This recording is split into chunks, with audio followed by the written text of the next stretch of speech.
Greetings sa lahat. Tara, basa na tayo ng ating libro guys. Magandang Balita Biblia. 09 January 2025. Nandito tayo sa aklat ng unang Korinto, chapter 13. Ang pag-ibig. Pasensya na guys, sobrang ingay dito sa labas. Nandito ako sa labas. Gumagawa na ako ng paraan para makabasa tayo ng ating libro. Tapos, matapos ba natin yung unang Korinto? Gusto ko lang talaga makarami na ng basa para matapos na natin yung Biblia guys. So pakisabayan nila ako ng basa. Unang Korinto chapter 13, ang pag-ibig. Unang Korinto chapter 13, verse 1. Nabubulol na.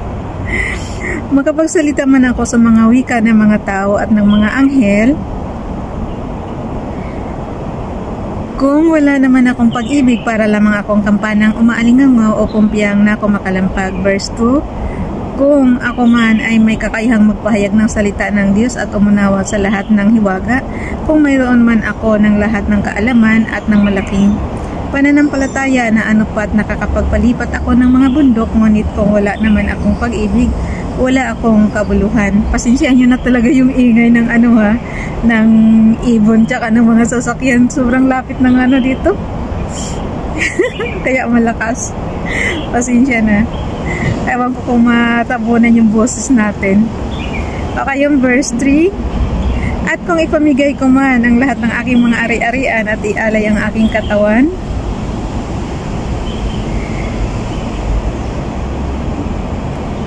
upang sunugin, ngunit wala naman akong pag-ibig, wala rin akong mapapala. Verse 4, ang pag-ibig ay matyaga at magandang loob, hindi mainggitin, hindi mayabang, hindi mapagmataas man. Verse 5, hindi magaspang, ang pag-ugali, hindi makasarili, hindi magagalitin, o mapagpataning sa kapwa. Verse 6, hindi niya ikinatutuwa ang gawaing masama, ngunit ikinagagalak ang katotohanan. Verse 7, ang pag-ibig ay mapagpatawad, mapagtiwala, puno ng pag-asa, at mapagtiis hanggang wakas. Verse 8, matatapos ang kakayahang magpahayag ng salita ng Diyos, titigil rin ang kakayahang magsalita sa iba't ibang mga wika. Mawawala ang kaalaman, ngunit ang pag-ibig ay walang hanggan. Verse 9, hindi palubos ang ating kaalaman at ang kakayahang nating magpahayag ng mensaheng mula sa Diyos. Ngunit, verse 10, ngunit pagdating ng ganap, mawawala na ang di ganap. Verse 11, noong ako'y bata pa, ako'y nagsasalita, nag-iisip, at nangangatwirang tulad ng bata. Ngayong ako'y mayroon ng sapat na gulang, iniwanan ko na ang mga asal ng bata. Verse 12, sa kasalukuyan, tila malabong larawan ang nakikita natin sa salamin, ngunit darating ang araw na harapan nating makikilala ang Diyos. Bahagya lamang ang nalalaman ko ngayon, ngunit darating ang araw na malulubos ang kaalamang ito, tulad ng lubos na pagkakilala niya sa akin. Verse 13, kaya't ang tatlong ito'y nanatili, ang pananampalataya, pag-asa at pag-ibig, ngunit ang pinakadakila sa mga ito ay ang pag-ibig. Nandito na tayo sa aklat ng unang Korinto, chapter 14, tungkol pa rin sa mga kaloob ng Espiritu. Unang Korinto, chapter 14, verse 1, pakamithiin ninyo ang pag-ibig, hangarin ninyo ang mga kaloob na espiritual, lalong-lalo na ang makapagpahayag ng mensaheng mula sa Diyos. Verse 2, ang nagsasalita sa iba't ibang wika ay sa Diyos nakikipag-usap at hindi sa tao. Sapagkat walang sobrang ingay ano yan? Bakit sobrang ingay? Mabilis ba masyadong takbo ng sasakyan nila? Ba't ang ingay sobra? Okay, verse 2. Ang nagsasalita sa iba't ibang wika ay sa Diyos nakikipag-usap at hindi sa tao. Sapagkat walang nakakaunawa sa Kanya, ngunit nagsasalita siya. Narinig nyo guys? Ano yan? Yung preno yan Okay, verse 2. Ang nagsasalita sa iba't ibang wika ay sa Diyos nakikipag-usap at hindi sa tao, sapagkat walang nakakaunawa sa Kanya, ngunit nagsasalita siya ng mga hiwaga sa tulong ng Espiritu Santo. Verse 3. Sa kabilang dako, ang nagpapahayag naman ng mensaheng mula sa Diyos ay nagsasalita sa mga tao upang patibayin ang kanilang pananampalataya, palakasin ang kanilang loob at sila'y aliwin. Verse 4, ang sariling pamumuhay espiritual ang pinapaunlad ng nagsasalita ng iba't ibang wika, ngunit ang iglesia ang pinapaunlad ng nagpapahayag, ngunit ang iglesia ang pinapaunlad ng nagpapahayag ng mensaheng mula sa Diyos. Verse 5, nais ko sana kayong lahat ay makapagsalita ng iba't ibang wika, ngunit higit na gusto kong kayo'y makapagpahayag ng mensaheng mula sa Diyos. Higit na mahalaga ang nagpapahayag ng mensaheng mula sa Diyos kaysa nagsasalita sa iba't ibang mga wika, maliban na lamang kung may magpapaliwanag ng kanyang sinasabi upang makatulong sa pag-unlad ng iglesia. Verse 6, kaya mga kapatid, kung pumunta man ako riyan at magsalita sa inyo sa iba't ibang mga wika, ano ang mapapakinabang ninyo sa akin? Wala. Makikinabang lamang kayo kung tinuturuan ko kayo ng mga pahayag ng Diyos nang nalalaman ko tungkol sa Kanya ng mga mensaheng mula sa Diyos at ng mga aral. Verse 7, maging sa mga instrumentong walang buhay tulad ng plauta at alpa, paanong malalaman ninuman kung ang tinutugtog kung hindi malinaw ang tunog ng mga nota? Verse 8, at kung hindi malinaw ang tunog ng trompeta, sino ang maghahanda sa pakikipaglaban? Gayon din naman, verse 9 guys, gayon din naman, paanong makalalaman ninuman ang nais ninyong sabihin kung magsasalita kayo sa pamamagitan ng wikang hindi naman nila nauunawaan? Para kayong nakipag-usap sa hangin. Verse 10, maraming iba't ibang wika sa daigdig at bawat isa ay may kahulugan. Verse 11, ngunit kung hindi ako marunong ng wikang ginagamit ng aking kausap, hindi kami magkakaintindihan. Verse 12, dahil nananabi kayo sa mga kaloob ng Espiritu, sikapin ninyong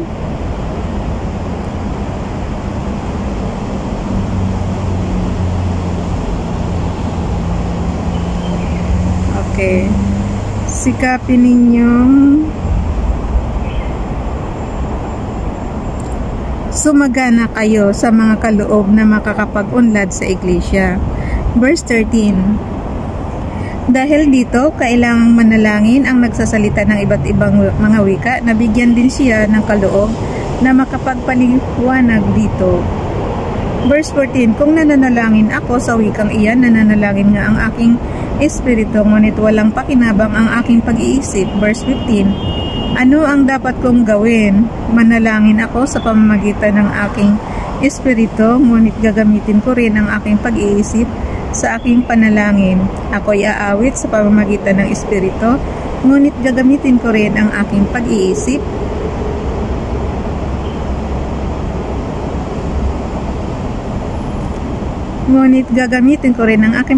sa aking pag-awit. Verse 16, kung nagpapasalamat ka sa Diyos sa pamamagitan ng Espiritu lamang, paanong makapagsabi ng amin ang isang taong naroroon kung hindi niya nauunawaan ang iyong sinasabi? Verse 17, mabuti ang iyong pagpapasalamat, ngunit hindi nakakatulong sa pag-unlad ng buhay espiritual ng iba.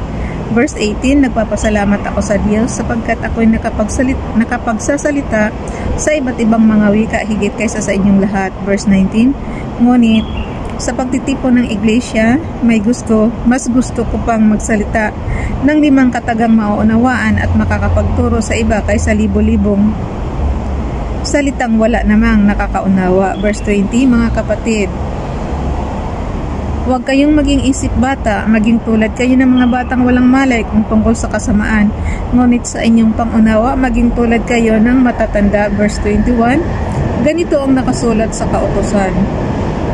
Sinabi ng Panginoon, magsasalita ako sa bayang ito sa pamamagitan ng mga taong may ibang wika, sa pamamagitan ng labi ng mga banyaga.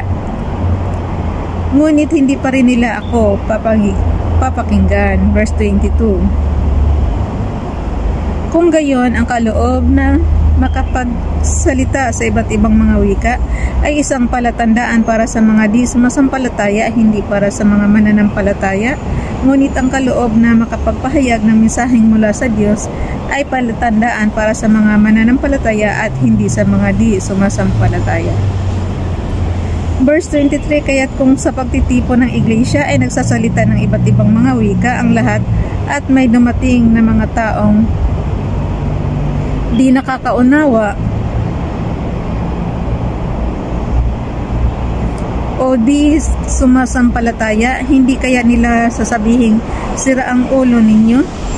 Verse 24, ngunit kung ang lahat ay nagpapahayag ng mensaheng mula sa Diyos at dumating doon ang isang di nakakaunawa o di sumasampalataya, makikilala niyang siya ay makasalanan, madarama ang kanyang tunay na kalagayan. Verse 25, at malalaman niya ang mga lihim ng kanyang puso. Kaya't luluhod siya sa samba sa Diyos at sasabihin, talagang ang Diyos ay nasa inyo. Kaayusan sa iglesia. Unang Korinto chapter 14 verse 26. Ano ngayon ang kahulugan ng lahat ng iyon, mga kapatid? Kung sa inyong pagtitipon ay may umaawit, may nagtuturo, may naghahayag ng kalooban ng Diyos, may nagsasalita sa iba't ibang mga wika, at mayroon namang nagpapaliwanag noon. Gawin ninyo ang lahat ng iyan sa ikauunlad ng iglesia. Verse 27, kung may magsasalita sa iba't ibang mga wika, sapat na ang 2 o 3, salit-salitan sila at kailangan may magpapaliwanag ng kanilang sinasabi. Ngunit kung walang magpapaliwanag, manahimik na lamang ang bawat isa, makipag-usap ng sarilinan sa Diyos. Verse 29, hayaang magsalita ang 2 o 3 tao na tumanggap ng kaloob na makapagpahayag ng mensaheng mula sa Diyos at timbangin naman ng iba ang mga sinasabi nila. Verse 30, at kung ang isa sa mga nakaupo roon ay tumanggap ng pahayag mula sa Diyos, tumigil muna ang nagsasalita. Verse 31, sapagkat kayong lahat ay maaring isa-isang magpahayag ng mensaheng mula sa Diyos upang matuto ang lahat at mapalakas ang loob nila. Verse 32, ang kaloob na nagpapahayag ng mensaheng mula sa Diyos ay dapat napipigil ng tumanggap ng kaloob na iyon. Verse 33, sapagkat ang Diyos ay di nalulugod sa kaguluhan dahil siya ang Diyos ng kaayusan at kapayapaan. Kaayusan at kapayapaan. Gaya ng dapat mangyari sa lahat ng iglesia ng mga hinirang ng Diyos. Verse 34, ang mga babae ay kailangan manahimik sa mga pagtitipon sa iglesia, sapagkat hindi ipinapahintulot sa kanila sa ganoong pagtitipon ang magsalita. Kailangang sila'y pasakop gaya ng sinasabi ng kautusan. Verse 35, kung mayroon silang nais malaman, magtanong sila sa kanilang asawa pagdating nila sa bahay, sapagkat kahiya-hiyang magsalita ang isang babae sa loob ng iglesia. Alam niyo guys, nung araw ganyan. Ngayon kasi pantay na ang pantay na ang babae at lalaki eh. Unang Korinto chapter 14 verse 36. Inaakala kaya ninyong, hayaan nyo nang lumagpas tayo ng 13 minutes guys, kasi gusto ko matapos na itong unang Korinto kasi. Kaya kita mo kahit nasa labas ako, nagbabasa ako. Okay, unang Korinto chapter 14 verse 36. Inaakala kaya ninyong sa inyo nagmula ang salita ng Diyos o kayo lamang ang tumanggap nito? Verse 37, kung inaakala ninuman na siya tumanggap ng pahayag mula sa Diyos o anumang kaloob ng Espiritu, dapat niyang kilalanin na ang isinusulat ko sa inyo ay utos ng Panginoon. Verse 38, ang ayaw kumilala nito ay huwag din ninyong kilalanin. Verse 39, kaya mga kapatid ko, hangarin ninyo na makapagpahayag ng mensaheng mula sa Diyos, ngunit huwag naman ninyong ipagbawal ang pagsasalita sa iba't ibang mga wika. Unang Korinto chapter 14 verse 40, kaya lang gawin ninyo ang lahat ng bagay sa wasto at maayos na paraan. Unang Korinto chapter 15, ang muling pagkabuhay ni Kristo. Unang Korinto chapter 15 verse 1, mga kapatid, Ngayon, ipinapaalala ko sa inyo ang magandang balitang ipinangaral ko sa inyo. Iyan ang magandang balitang inyong tinanggap at naging saligan ng inyong pananampalataya. Verse 2, naligtas kayo sa pamamagitan nito kung matatag ninyong pinanghahawakan ang salitang ipinangaral ko sa inyo, dahil kung hindi, walang kabuluhan ang inyong pananampalataya. Verse 3, sapagkat ibinigay ko sa inyo itong pinakamahalagang katuruan na tinanggap ko rin, si Kristo. Si Kristo namatay dahil sa ating mga kasalanan bilang katuparan sa sinasabi sa kasulatan. Verse 4, inilibing siya at muling nabuhay sa ikatlong araw, ayon din sa kasulatan. Verse 5, at siya nagpakita kay Pedro at saka sa 12. Verse 6, pagkatapos nagpakita siya sa mahigit na 500 kapatid na nagkakatipon. Marami sa kanila ay buhay pa hanggang ngayon. Hello guys, so buhay pa raw hanggang ngayon. Marami sa kanila ay buhay pa hanggang ngayon, subalit patay na ang ilan. Hala, yung generation natin ngayon, buhay pa kaya itong mga to? Yung verse 6 ulitin mo. Verse 6, pagkatapos nagpakita siya sa mahigit na 500 kapatid na nagkakatipon. Marami sa kanila ay buhay pa hanggang ngayon, subalit patay na ang ilan. Verse 6, kaya yung mga buhay pa guys hanggang ngayon? Tanong lang ha. Okay. Verse 7, at nakita rin siya ni Santiago at ng lahat ng mga apostol. Verse 8, sa kahuli-hulahay napakita rin siya sa akin kahit na ako'y utulad ng isang batang ipinanganak ng di kapanahunan. Verse 9, sapagkat ako ang pinakahamak sa mga apostol, hindi nga ako karapat dapat tawaging isang apostol, sapagkat inuusig ko ang iglesia ng Diyos. Lagi ko sinasabi, pasensya na sa guys, sa background na ingay. Okay, ulitin ko yung verse 8. Sa kahuli-hulihay nagpakita rin siya sa akin kahit na ako'y tulad ng isang batang ipinanganak ng di kapanahunan. Verse 9, sapagkat ako ang pinakahamak sa mga apostol, hindi nga ako karapat-dapat tawaging isang apostol, sapagkat inusig ko ang iglesia ng Diyos. Verse 10, ngunit dahil sa kagandahang loob niya, ako'y naging isang apostol at hindi naman nawala ng kabuluhan ang kaloob niyang ito sa akin. Katunayan, nagpagal ako ng higit kaysa sinuman sa kanila, subalit hindi ito dahil sa sarili kong kakayahan, kundi dahil sa kagandahang loob ng Diyos na nasa akin. Verse 11, kaya't maging ako o sila, ito ang ipinapangaral namin at ito ang pinaniwalaan ninyo, ang muling pagkabuhay ng mga patay. Unang Korinto chapter 15 verse 12. Ngayon kung ipinapangaral namin si Kristo ay muling nabuhay, ang daming lamok guys. Si Kristo ay muling nabuhay. Ano ba yan? Daming lamok.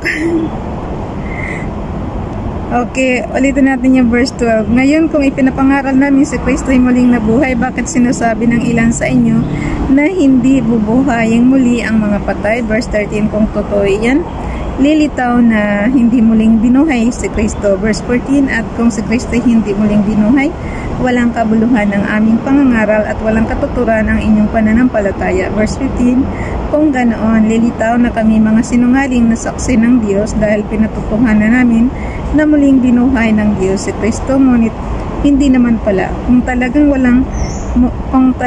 walang muling pagkabuhay ng mga patay. Verse 16, kung hindi muling binuhay ang mga patay, hindi rin muling binuhay si Kristo. Verse 17, at kung hindi muling binuhay si Kristo, kayo hindi pa nalilinis sa inyong mga kasalanan at walang katuturan ang inyong pananampalataya. Verse 18, hindi lamang iyan, lilitaw pa na ang lahat ng namatay na sumasampalataya kay Kristo ay napahamak. Verse 19, kung ang pag-asa natin kay Kristo ay para lamang sa buhay na ito, tayo na ang pinakakawawa sa lahat ng tao. Verse 26, verse 20 guys.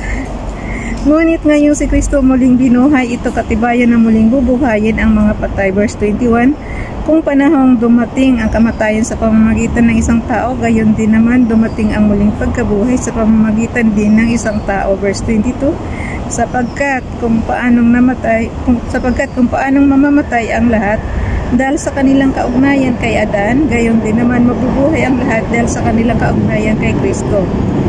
Verse 23.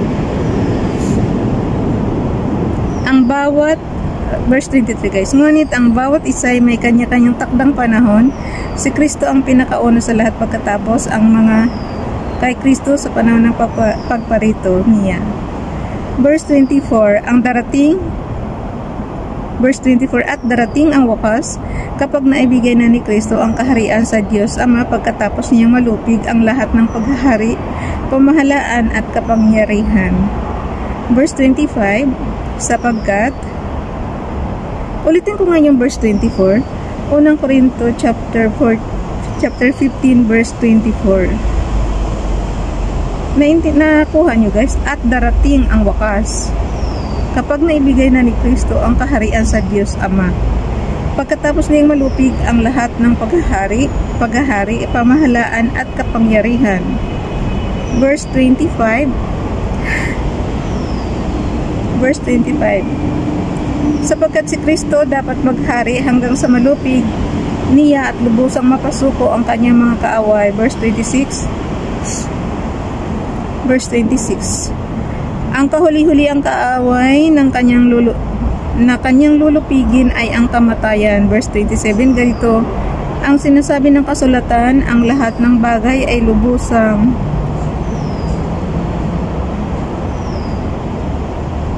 ipinailalim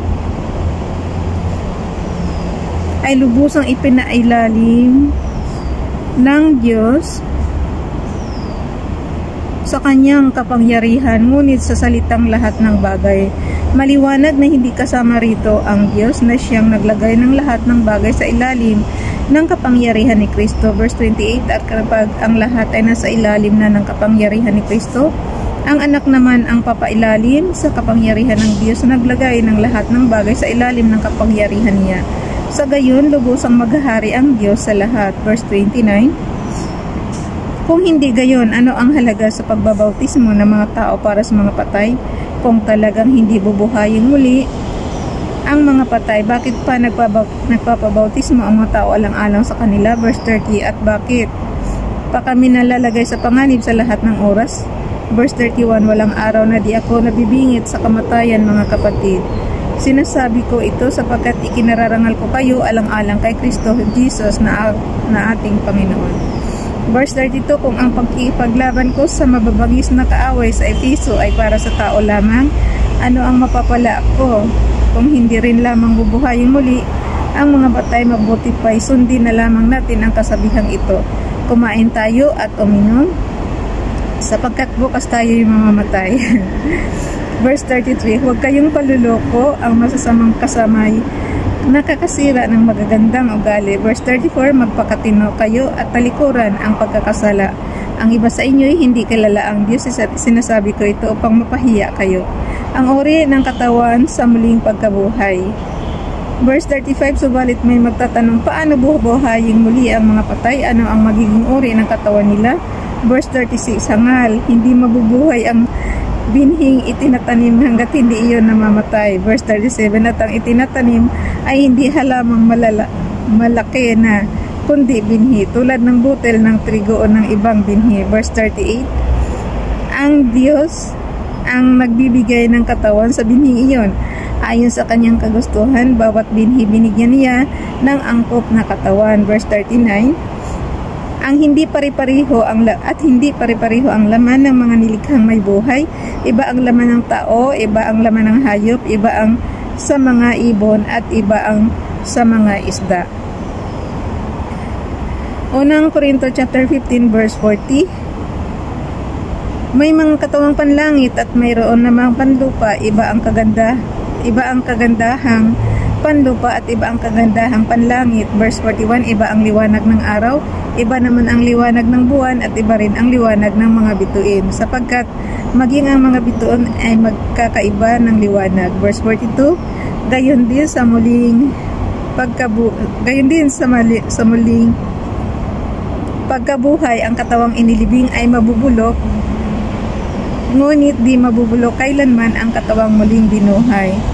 Guys, kayo rin magbasa rin kayo ha, kasi minsan tingnan mo yung nagpabalik-balik na ako ng basa Verse 43. Unang Korinto chapter 15 verse 43. Pangit at mahina ng ilibing, maganda't malakas kapag muling nabuhay. Verse 44. Inilibing na katawang panlupa, muling mabubuhay bilang katawang panlangit. Kung may katawang panlupa, mayroon din katawang panlangit. Verse 45. Ganito ang sinasabi sa kasulatan. Ang unang tao, si Adan, ay nilikhang binigyan ng buhay. Ang huling Adan ay espiritong nagbibigay buhay. Verse 46. Ngunit hindi nauna ang panlangit, ang panlupa muna bago ang panlangit. Verse 47. Ang unang Adan ay mula sa lupa, sapagkat nilikha siya mula sa alabok. Ang pangalawang Adan ay mula sa langit. Verse 48, ang katawang panlupa ay katulad na nagmula sa lupa. Ang katawang panlangit ay katulad ng nagmula sa langit. Verse 49, kung paanong tayo naging katulad ng taong nagmula sa lupa, matutulad din tayo sa taong nanggaling sa langit. Verse 50, ito ang ibig kong sabihin mga kapatid.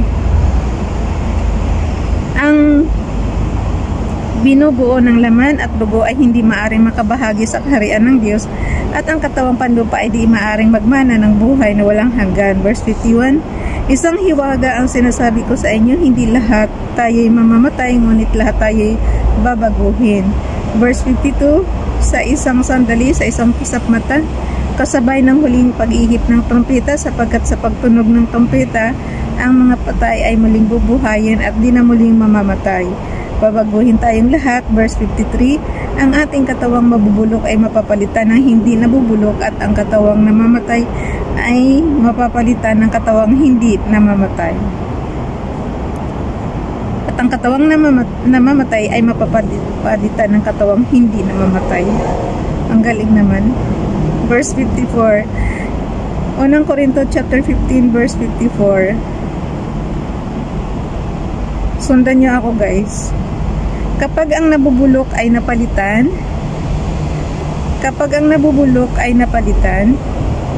na ng di nabubulok, at ang may kamatayan ay napalitan na ng walang kamatayan, matutupad na ang sinasabi sa kasulatan, na lupig na ang kamatayan, lubos na ang tagumpay. Unang Korinto chapter 15 verse 55. Nasaan o kamatayan ang iyong tagumpay? O diba? Okay. Nasaan o kamatayan ang iyong kamandag?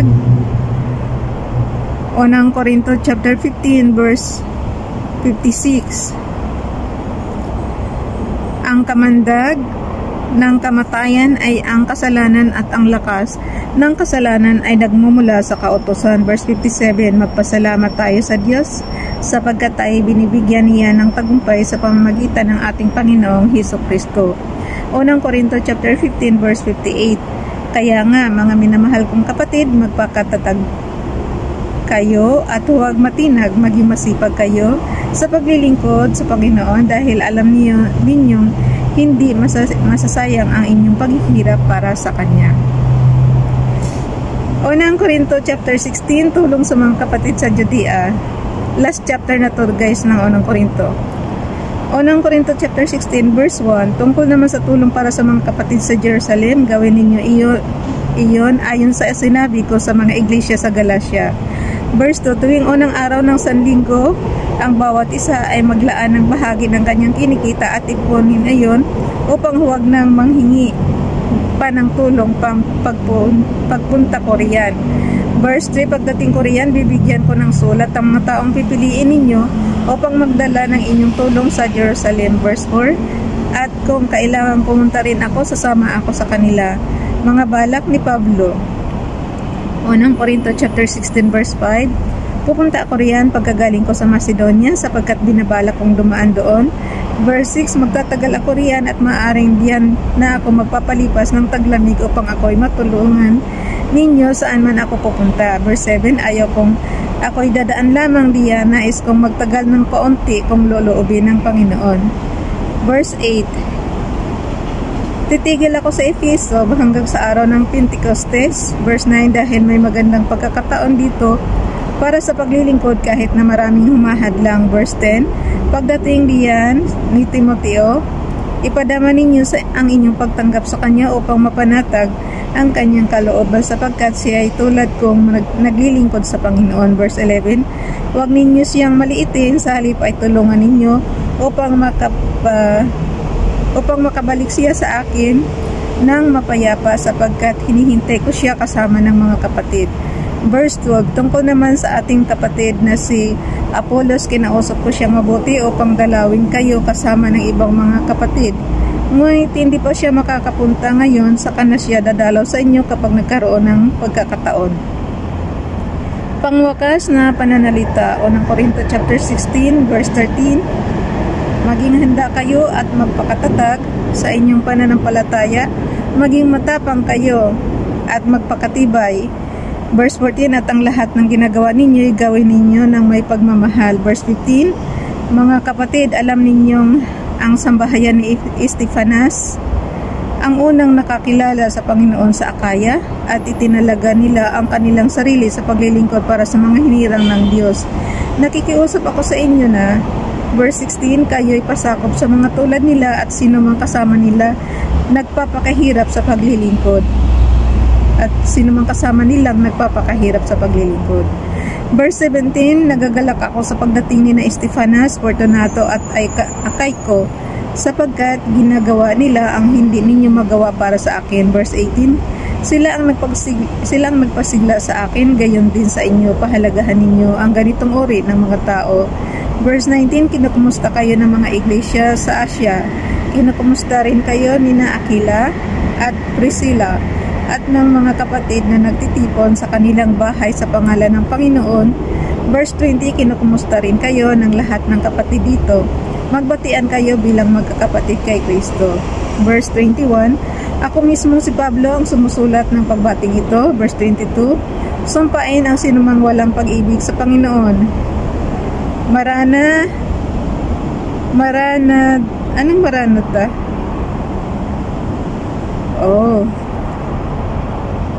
Maranatha.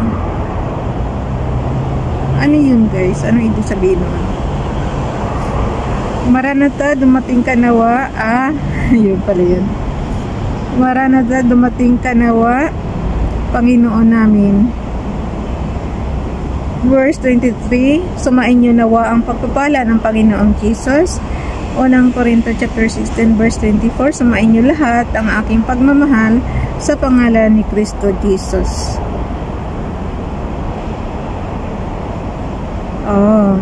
Bukas na itong guys, ikalawang Korinto. Bye everyone, God bless.